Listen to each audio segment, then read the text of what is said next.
All right, everyone, here's the notes for this assignment. We're still working on tangents, right? Tangent lines to a circle. These are not going to be like the previous assignment. Kind of half of it is, but the other half isn't. Okay, so which one is the tangent line? This one. This one's a tangent line. Remember, it's coming from some point outside, and it's kind of just barely touching a point there, a point of tangency. This one is not a tangent line. That's just going from there to, it can't go inside the circle, and it's kind of going to the radius. That's not your tangent line.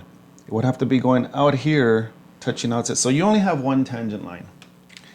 Okay, and from the other video, from the previous assignment, even though you didn't use it, one of the properties explained was that a tangent line connected to the line that's going to the radius, which is this one, right? I'm sorry, to the center, This one with this one makes a right angle, a 90-degree angle, like that. So now we have a right triangle. We have a right triangle. Okay? And they're asking you to find either one of the sides or one of the pieces of the sides, which you'll see in some of these following examples. Oh, by the way, this, I left a copy for you to print out. If you can print it out and you can take notes here, great. If you don't have a printer and you can't print it out, well then just copy the diagram here and then just copy the notes, okay? All right. So what's a good thing about the fact that we now have a right triangle?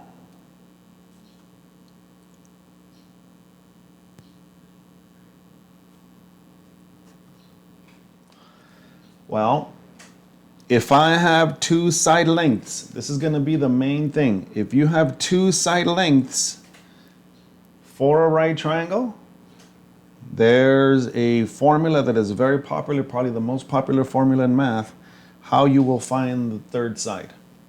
Okay, but you have to first have two side lengths. Here they give you the two sides directly.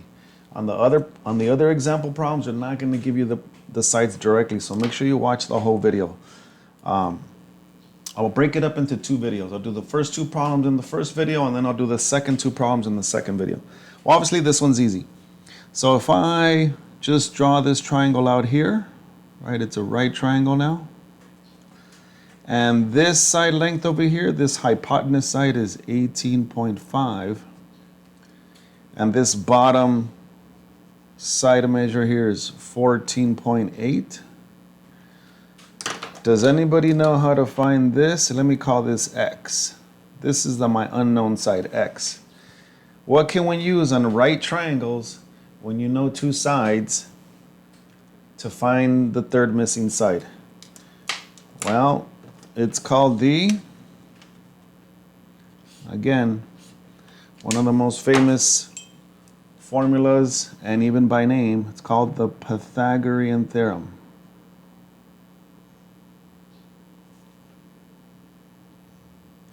Some people know it by name. You know it all. Yeah, I've heard the Pythagorean Theorem. What is it? Some people can even tell me what the Pythagorean Theorem is. And people are going to tell me, oh yeah, mister, it's a squared plus b squared equals c squared. And I said, okay, good. You know what the Pythagorean Theorem is. And then I asked students, when do you use it? In what application in math would you use it? And they're going to be like, oh, I don't know. I don't know that. Well, see, that's the part you have to understand in math. The Pythagorean Theorem, first of all, can only be used on right triangles, which we have here, right? We got a right triangle. It can only be used on right triangles, and obviously the Pythagorean Theorem is used when you have two sides already that you know, and you're trying to find the length of the third side. That's when you use the Pythagorean Theorem. And guess what? This is what we're dealing with here. This is what you're going to be dealing with. Okay, so what's the main thing? This side, this C side is the most important, right? C is always your hypotenuse side.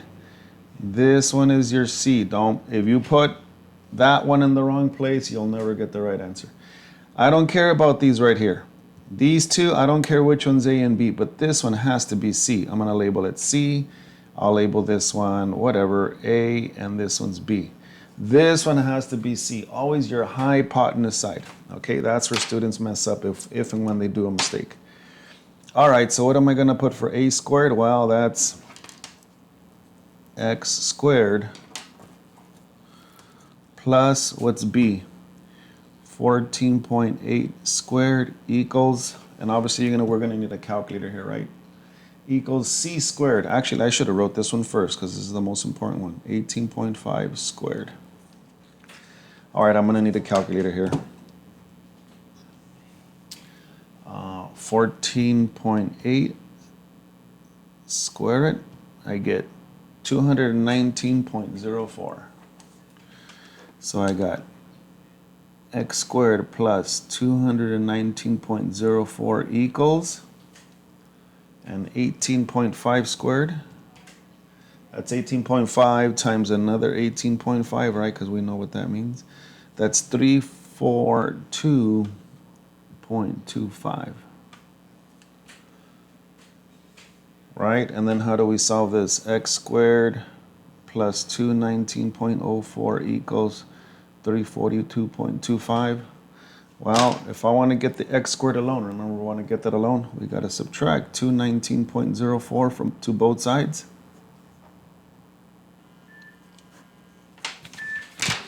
Okay? And what's that going to be? Punch that in your calculator.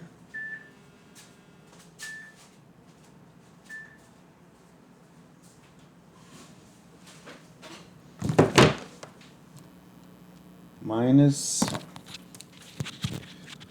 219.04 equals 123.21. X squared equals, now that's X squared, that's not X. I want to find the value of X. Okay, you should have learned this before. How do you find the value of X? You square root both sides. If you have X squared and you just want to find X, you square root this side and you square root this side. And this one you're going to get X is equal to, and you got to do this on the calculator, the square root of 123.21. Is that what it is? Yeah. Equals. Okay, and you're going to get this answer. This is the measure of that side length. 11.1.